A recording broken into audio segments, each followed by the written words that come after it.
Christ formed in you for the sake of others. Welcome to the Wild Way Podcast. Hello, everybody, and welcome to episode 49 of A Slow Journey Through John. This is our Explore episode for week 7. We are happy to be with you today. We're very grateful that you're taking this time to spend with us right now. Absolutely. So my name is Nick. I'm Jamie. And it's a pleasure to be with you. And today we're talking about a wedding in John chapter 2. And at this wedding, there is a disaster that happens. However, Jamie and I, we think that we can relate very well to the idea of a wedding disaster and perhaps even match the magnitude of what was happening at this wedding, at least the disaster part, with our own wedding. To make the story short, basically, stomach flu is going around. We had an evening wedding, and so we had our photos during the daytime. And in the morning, I wasn't feeling very well. And as the day progressed, I started to feel more and more sick. And you see it in the pictures. You see me get more and more pale as the pictures go on. Eventually, we get through the wedding ceremony. Fine, we're in the reception. We're in line for food at the reception. And I say to Jamie, I don't think I can have any food because I think I might see it later if I do. And so we sit down to eat, and probably 5 minutes later or so, I get up and I go downstairs to the washrooms, and I spent the rest of the night throwing up into the toilet. That moment at the table was the last I saw of him at our wedding, and we had this big wedding and all these events planned. So all the speeches were delivered to Jamie alone. Yeah. The first dance was with her dad, but there was no dance with the groom. And eventually, a very kind and compassionate group of people came downstairs to the bathroom and said, Nick, we got to get you out of here. And so they put Jamie and I in the van, and I just had a bucket in my lap. Yeah. And we went off to our honeymoon hotel with me barfing the whole night long. And me looking on social media at all the pictures of that people were posting having fun at my wedding that I was not at. Yes. Yeah. So it was a disaster that we can laugh about now. But the good news is we got married. And that's all that mattered. That's all that mattered. Yeah. It was a rough start, though, that's for sure. What a great story. Look at the story we've got now. Yes, yeah. So like I said, we're going to be looking at a wedding in Jesus' time and a wedding disaster in a few minutes. But first, why don't we just recap the week that was in our meditations. So the first 3 days, we looked at the wedding at Cana story. One of those times was an imagination exercise through the story. Then on Thursday was the bridge between the wedding story and the cleansing of the temple. And then finally, on Friday, we started the story of Jesus cleansing the temple, but we're going to look at that next week in entirety. So what caught your attention from the week of meditations, Jamie? I really liked the imagination exercise. And also, I think we lose the magnitude that the Word made flesh is here at a party. I also liked the imagination exercise. And I love the idea that Jesus simply willed the change. It just happened, meaning that he can bring something out of nothing in my life. He had nothing to work with, and yet a miracle occurred. And it just was a great reminder for me that he can bring into existence anything from nothing. And I find that to be very encouraging. And the bridegroom didn't even ask for this. No. And so that's another thing. Like, you don't even need to ask for it for God to be doing work in your life. Totally. Yeah. Yeah. So why don't we just refresh our memories of the story? Do you want to read it, Jamie? On the third day, there was a wedding in Cana of Galilee. Jesus' mother was there, and Jesus and his disciples were also invited to the celebration. When the wine ran out, Jesus' mother said to him, "They don't have any wine." Jesus replied, "Woman, what does that have to do with me? My time hasn't come yet." His mother told the servants, "Do whatever he tells you." Nearby were 6 stone water jars used for the Jewish cleansing ritual, each able to hold about 20 or 30 gallons. Jesus said to the servants, "Fill the jars with water," and they filled them to the brim. Then he told them, "Now draw some water from them and take it to the head waiter." And they did. The head waiter tasted the water that had become wine. He didn't know where it came from, though the servants who had drawn the water knew. The head waiter called the groom and said, "Everyone serves the good wine first. They bring out the second-rate wine only when the guests are drinking freely. You kept the good wine till now." This was the first miraculous sign that Jesus did in Cana of Galilee. He revealed his glory, and his disciples believed in him. After this, Jesus and his mother, his brothers, and his disciples went down to Capernaum and stayed there for a few days. Thank you. What stands out to you, or what kind of questions come up when you read this story? Every time I've read this, secretly, not unpublic, this is the first time this is going public, I've always thought, Jesus sounds super rude to his mother here. And it doesn't seem to be in alignment with the Jesus who preaches and offers love to everyone. Okay, so that's a great question. What was he saying, and was he being rude? So we'll explore that in a little bit. For me, also, the thing that really comes out that I have questions about is just this whole interaction between Jesus and his mother. What's happening? It sounds like she's being super pushy and he's reluctantly doing this miracle that he doesn't really want to do. I would love to have some conversation about that as well coming up. But I think maybe what we can do is just set the context a bit about weddings. Pretty much every culture today and throughout history, I mean, weddings are highly celebrated events. And so, like we talked about in episode 43, ancient Near East culture, hospitality is a sacred responsibility. It is so important to that culture. And so, to run out of wine was this disaster. The rabbis actually had a saying, without wine, there is no joy. And so the idea of running out of wine, that would have been the end of the celebration. There would be nothing more after that. It would have been an extreme humiliation for a couple to run out of provisions. It would haunt them for years to come. And it would rip down their social status in the community. Yeah. Yeah, it would just destroy them. Yes. It's much bigger than if something like that happened here, it would be much bigger than because it was so important back then for the social hierarchy. Because it's a honor and shame culture. Yeah. And to have this happen would have brought much shame to them, and they would have had a hard time living it down in the years to come. Now, often when we look at this story, we go straight to maybe that context, or we go straight to the miracle itself and what it signifies. But like we said in episode 40, I don't think we can gloss over the fact that Jesus was invited to a party. He wasn't famous yet that we know of. In fact, John Chrysostom in the 5th century writes, "They invite our Lord to the marriage, not as a great person, but merely as one they knew, one of the many." So Jesus likely knew a lot of people at this wedding. He grew up in the area. Nazareth and Cana were only 7 kilometers apart. And so likely Jesus had many friends at this wedding. And clearly his family also knew the people that were getting married because his mother was there, invited as well. And a key thing in understanding Jesus is to understand that he loved to celebrate and he fully participated in things like this. Brunner says, Jesus was clearly not a recluse, a hermit, or an unnaturally religious person. He was invited to meals and parties, and he came to a number of them. Absolutely. And this was really quite mind-blowing for me when I started thinking about Jesus in this context, because often as a new believer, I thought of Jesus as being very serious, get your act together kind of guy. But then I remember visiting the house of a spiritual director of mine, and he had this picture in his house of Jesus with his head thrown back, and he was laughing out loud. And the very first time I saw that, it was actually shocking to me. It was almost impossible to fathom.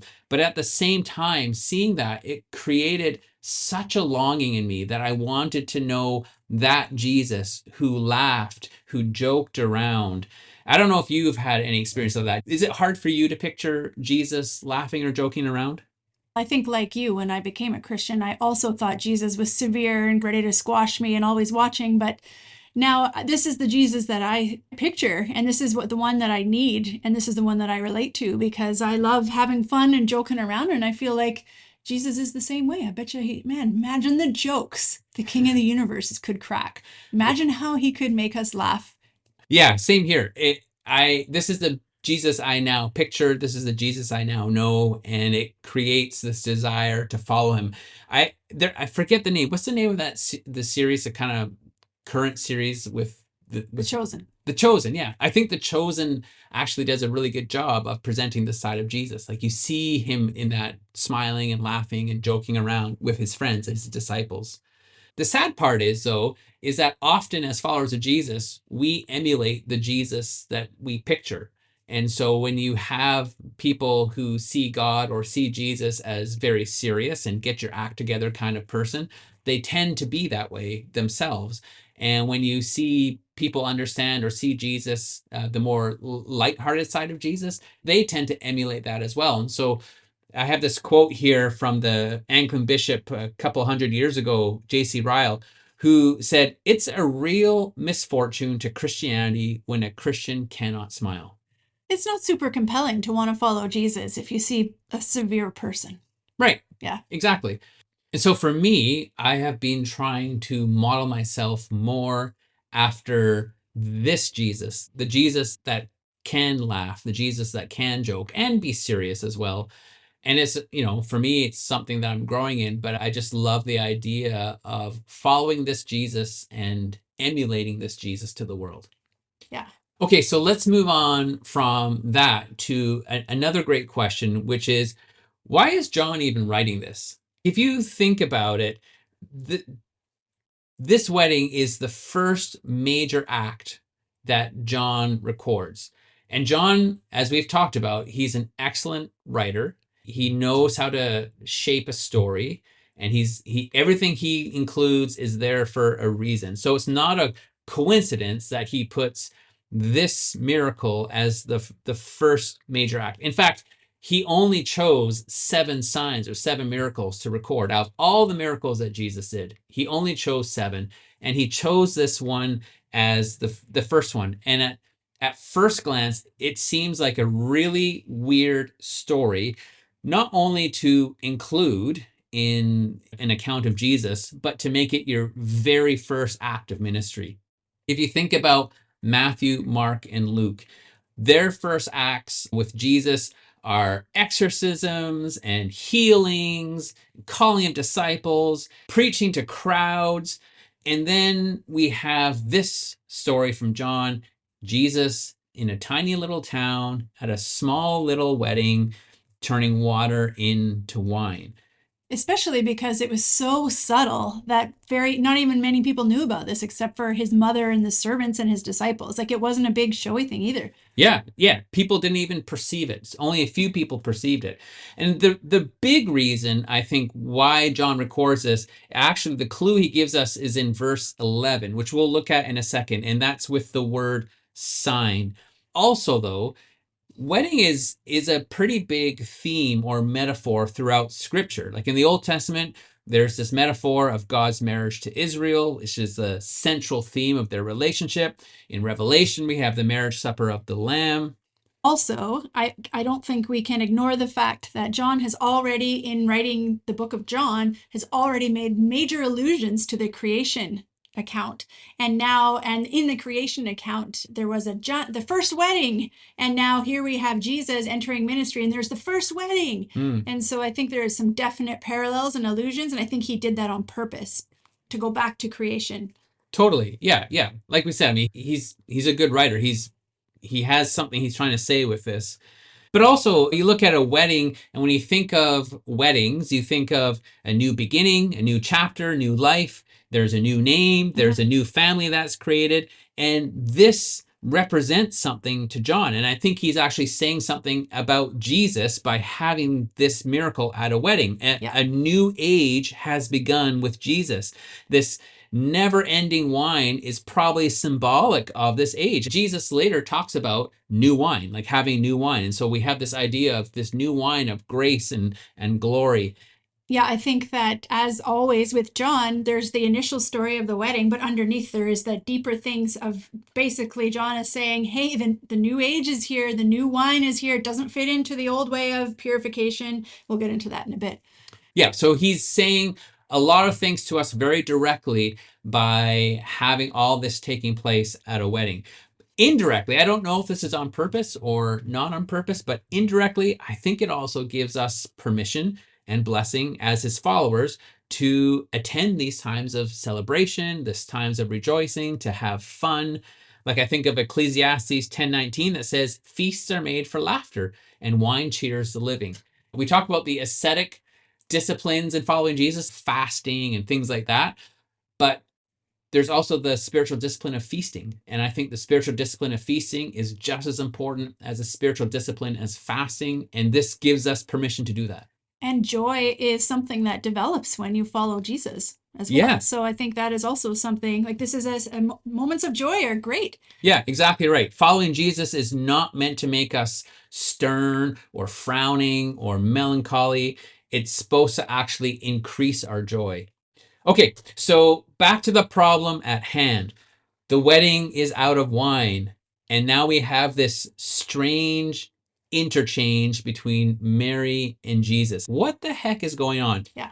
When you kind of alluded to this at the very beginning, so when you have heard this story in the past, Yeah. what has come to mind about this thing going on between Mary and Jesus? As a mother, I've always thought, man, this is rude. He's being mouthy to his mom. And my son was like, woman, what is it to me? I would have probably been offended. But we can see Mary is not at all offended. And she just basically is, do whatever he tells you. She doesn't even acknowledge his comment. And then at the end, we see her and Jesus and the family all hanging out together. So that wouldn't have happened if she had been offended, right? So today, I think we've talked about this a lot in that we try to understand what's happening in scripture through the lens of our own modern times. So back then, it was a patriarchal society. So the women had nothing. They stayed in the homes and they were behind the scenes, whereas the men were out in the public sphere and they provided for the women. If a woman's husband died, then the son would take care of them. And Joseph has died. So it's safe to say that Jesus was probably in caring for his mom, which is also, we see at the very end of Jesus's life, he gives care of his mother over to somebody else. So we see they have a very close relationship. And so when we read the dialogue between Mary and Jesus from our context and perspective, how Jesus talks to his mom seems rude. But it was not at all considered rude for a son to talk to his mother this way in ancient times. It was just a totally normal conversation. In one of the episodes, we say this is actually likely a term of endearment. Yeah. The phrase woman is the same phrase he uses at the cross. Yeah, and it was not considered rude at the cross. And at the cross, he was deeply caring for her. Mm-hmm. If anything, it looks like Mary was rude because Mary is at this social situation and clearly she cares about the bridegroom and does not want to see the groom humiliated. So she starts meddling and it's like, Jesus, come on. I know you can do something. I've actually seen it that way as well. In my initial readings of this, I always understood it to be Mary who was pushing the envelope with Jesus. Jesus being reluctant, hey, it's not my concern, it's not my time, but then just almost exasperatedly giving in, like waving his hand and doing this miracle just to shut up his nagging mother. Or perhaps just to love her and serve her. Well, sure. I'm not saying that this was what was going on. I'm saying this is how I initially read it. That's how I initially looked at it. But if that's the case, then we are confronted with a really big problem. It's the question that we heard in episode 43 from Bradley Jerzak. If Jesus's hour had not yet come, then why did he do the miracle? Was he mistaken? Was he disobedient to the Father's timing or to the Father's will? Did he let someone pressure him, like his mother pressure him into doing something outside of God's will or timing? And so if we see Mary pushing the envelope and Jesus saying, fine, I'll just do it, we're left with this, okay, so she pressured him into doing something that he didn't actually want to do. And we know that can't be the case because Jesus says in John 14:31, I love the Father and do just as the Father commanded me. And so he would not have done this miracle unless he had the Father's go ahead, unless he had the Father's command and permission to do it. Even if his mom was pressuring him, he would not have done it unless God said, yes, go ahead and do it, right? Because he was obedient to the Father.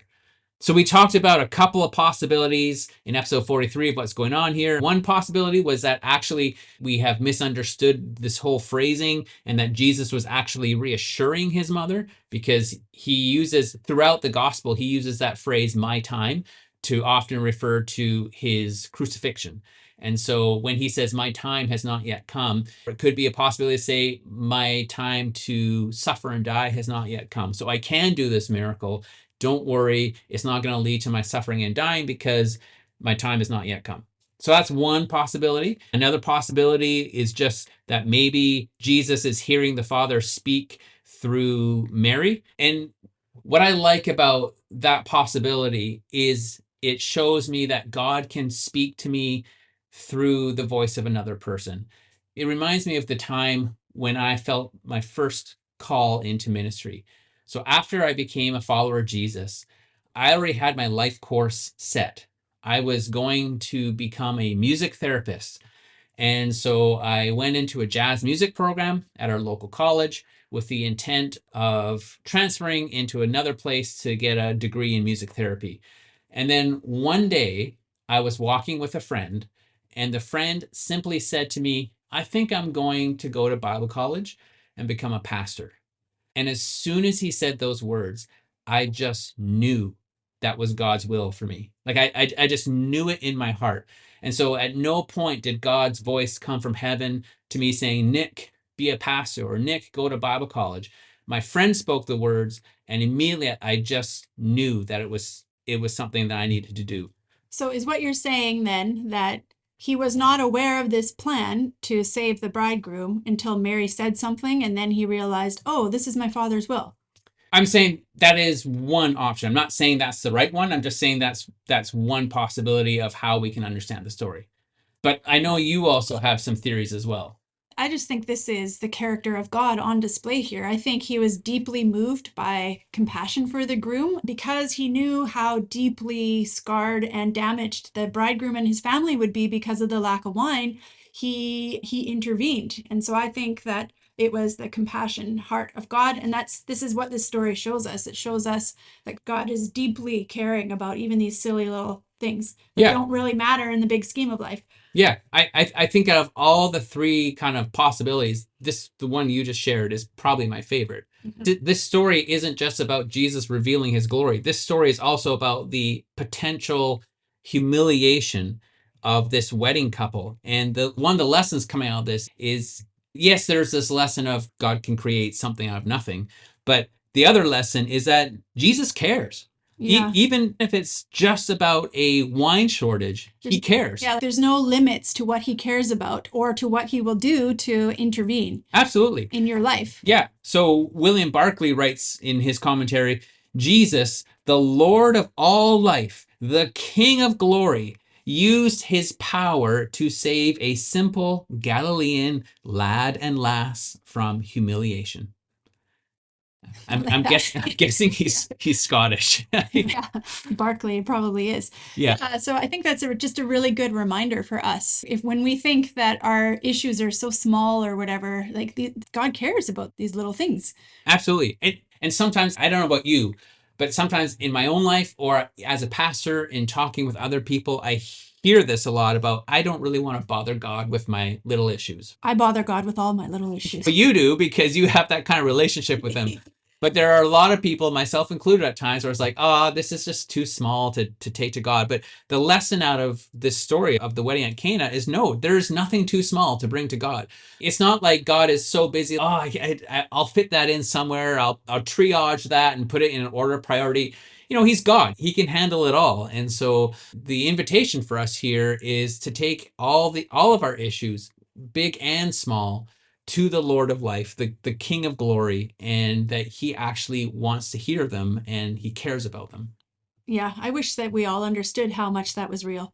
Yeah, okay, so let's move on now to the actual miracle itself. Yeah, when I think about the water to wine, I've always been like, oh, that's cool. It's not that really big of a deal. I heard somewhere once that someone said, This is actually the biggest and greatest miracle because he literally made something out of nothing. Again, just like in creation where you speak and boom, there's the world. Here he doesn't even speak, he just thinks. Yeah. And boom, Wills it. there's wine. Something has changed into a whole new substance. We Yeah. see the creator God at work in the word, which brings us right back to Genesis, which is exactly what John is doing. Yes.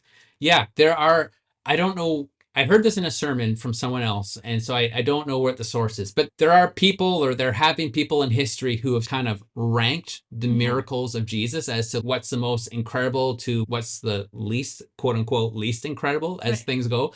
And so you have things like the feeding of the 5,000. He actually does have something to work with. He doesn't create something new. He just multiplies what's already there. Yeah. But when they rank through, this miracle of water into wine actually was tied at number one with the resurrection, because it was something out of nothing. It just was willed into being. And I think we should also point out that these water jars, again, Jesus doesn't do anything haphazardly. And so it's not like he's just looking around, oh, what can fill this wine? Oh, okay, those jars over there can fill the wine. Yeah. There would have been other jars that had been used for wine previously, right? He could have filled those jars with wine. Yeah. But he chooses these jars that are for Jewish purification rites. Yeah. And so it's not a coincidence that Jesus chose to use them, because now we're getting this image of purification in a whole new way, especially if we connect this to the Last Supper, where Jesus says the wine represents his blood that is shed for us, right? This blood of the new covenant, this blood that purifies, this blood that opens up this covenant of grace. Yeah. And there's 900 bottles of it. There's just abounding grace pictured here. Yeah, and as you mentioned, there's another illusion going on here, that Jews used to have to use that purification water to cleanse themselves and purify themselves, to be clean before God. And so Jesus specifically uses those jars and turns it into wine. And the meaning here is that the old ways of purification and ritual and sacrifice, those are gone. People can now be purified in Jesus and enter into a rich, abundant life. And in fact, this reminds me of Mark 2, where Jesus says, you can't put new wine into old wineskins, otherwise the wine will burst. New wine should be put into new wineskins. So in other words, the way of Jesus is a new way of being that doesn't fit into the old ways of religion that had been practiced, as symbolized by those purification water jars. Yeah, I actually never thought of that before. If that water had now become wine, they could no longer use that for purification, right? Because they can't pour out water anymore because there's wine in there. It's gone. That system is like not even available to them anymore. Yeah. You have to wash yourself in the new wine. Yeah, that's great. Also, like we already mentioned, we have to note the quietness of it. Yeah. It wasn't a huge announcement. It wasn't like this big thing that everyone saw. He didn't stand up and be like, blah, blah, blah, blah, blah, now turn this water to wine. Exactly. It just happened. Some perceived it and some didn't perceive it. And I do wonder, actually, if part of the quietness was his compassion, because then that way people wouldn't know that the bride and groom had run out of wine. Because they would still be humiliated. Yeah. If he had brought attention to it, they'd still be humiliated, because they'd know that they didn't have enough wine. So the social failure would still be there. Yeah. But this miracle goes almost totally unattributed to Jesus. He just quietly gets on with it, doesn't draw attention. And it's the groom who gets credit, not Jesus. Like we said, the only people that we know that know what happened are Jesus, Mary, the disciples, and the servants. And also, I was just thinking about the servants. What would that have been like for them? Like, they know there's water, and then I think it takes a lot of faith to take a ladle of this stuff and bring it over to the masters of ceremonies. Yeah, and it wouldn't have happened none of this would have happened if they hadn't done what Mary said at the very beginning: do whatever he tells you. Which is a good lesson for us. Just do whatever Jesus tells you. They just do it. They obey. Yeah, absolutely. Okay, so let's wrap up then with just talking about the result. What happens after this miracle? So verse 11 says, this was the first miraculous sign that Jesus did in Cana of Galilee. He revealed his glory, and his disciples believed in him. So Scott McKnight says that the word sign is the most important word in this entire story. So here we have this water into wine, and it is the first of Jesus's glory revealing signs. So another way I like to think about sign is using the word clue. In his gospel account, John gives us 7 signs or 7 clues that answer the biggest question of the gospel, the most important question in all of theology, and that is, who is Jesus? So John is asking the question, who is Jesus? Or he wants us to ask that question, who is Jesus? And John says, here's 7 clues. Here's 7 public deeds that Jesus did that point you to the true identity of Jesus, which John reveals in chapter 20, verse 31. He is the Christ, God's Son. And like we've already said, John records that Jesus did many miracles and signs, but John says these 7 are enough to answer the question, who is Jesus, and demonstrate that Jesus is the Christ, God's Son. And so the question we have to ask is, how does this water into wine, this first clue, point to Jesus being the Christ, being God's Son? We've already addressed this before, but I think we have to look at this idea of a sign is like a signpost that points in a certain direction, but it requires faith to perceive what it's saying. I've heard it described as these miracles are like acted parables. So, in the parables, some understood what Jesus was talking about and some didn't understand what Jesus was talking about. Some take it at face value and some take it at a deeper level. Yes. Like a metaphorical value or yes, something. and this is exactly what's happening with the signs. You can take it at a surface level. Oh, there's water that's become wine. Or there's 7 loaves and a few fish that have fed 5,000. And that's why you get people in the gospel accounts following Jesus at a surface level, saying, we're following you because of all these miracles you've done. Because you can do cool stuff and I want it to benefit me. Yeah, exactly. But those with the faith to perceive can actually see the deeper meaning. No, these things are saying something about who Jesus is. And so if we think of the miracles Jesus has performed as acted out parables, that helps us understand that, there's a surface level thing going on, but then there's a deeper meaning. But it takes faith, it takes a level of understanding and wisdom to go below the surface and see what these 7 signs or all the miracles that he does are pointing to. So this one shows us that there is transforming power associated with Jesus. Something that was not there is now there, which is really hopeful, right? And also that the Word made flesh is here. The Creator who was at the beginning is here still creating. Yes, exactly. The wholeness of the Creator is here in the flesh, in Jesus. And this sign is pointing out that identity to us. But it's also pointing out the deep compassion of God for his people. Absolutely. This is the first taste of who Jesus is, the first sign. He is this compassionate presence in this world. He is the fullness of God in bodily form. He is the Creator, the one with the transforming power. Here he is in the flesh. Do you have the eyes to perceive it, is what John's asking. So this is just the first. He's going to begin to unfold this more and more through the other signs and the I am sayings and all the stuff going on, all leading us to the place of John 20:31, that we, his readers, might believe that Jesus is the Christ, God's Son, and in believing have life in his name. So this is just the first sort of step down that path toward that conclusion, but it's really important. It's the first one he records, and so he is setting out a pattern for what's to come. But I do want to throw in this one caveat. As we're going to discover next week in the next story of Jesus cleansing the temple, that this idea of here in verse 11, his disciples believed, we may want to put air quotes around the word believe, because their belief didn't go very far, as we're going to discover next week. So they believed what they could believe, but it was not a very deep belief yet. Yeah, I'm looking forward to next week, because there's also a lot of misunderstandings about this one. This is Jesus flipping the tables. Yeah. Yeah. Yeah. Okay. So what are our takeaways here, Jamie?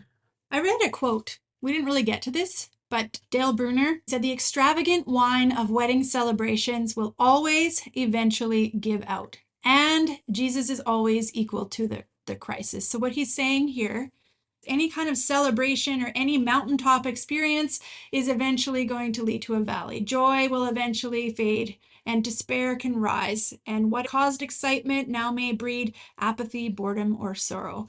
But when Jesus is with us, he's up to the task, whether we're on the mountain, he's celebrating with us, or whether we're in the valley.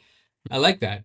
The idea that it's not always the wedding feast. There are the ups and downs of life, and Jesus is with us in all of them. Yeah. I like that. For me, the two key takeaways I think are number one, simply Jesus cares. He cares deeply about the smallest things in my life, and I should never feel silly about taking those small things to him. In fact, we encourage you to give it a try. Take these small things to God and just tell him what's going on in your life and how you're feeling about it. And Absolutely. And if you go to the Lord's Prayer that he teaches us in the Sermon on the Mount, he teaches us to ask.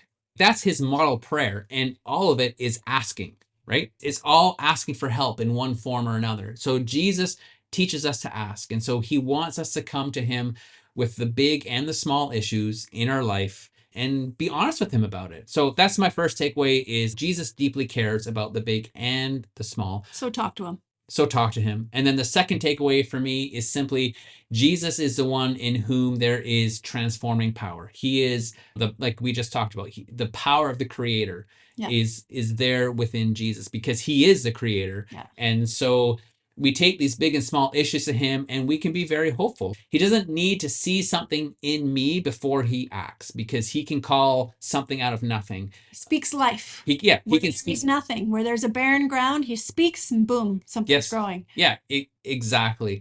And so, number one, he cares, talk to him about it. And number two, he can do something about it because within him is the transforming power of the creator.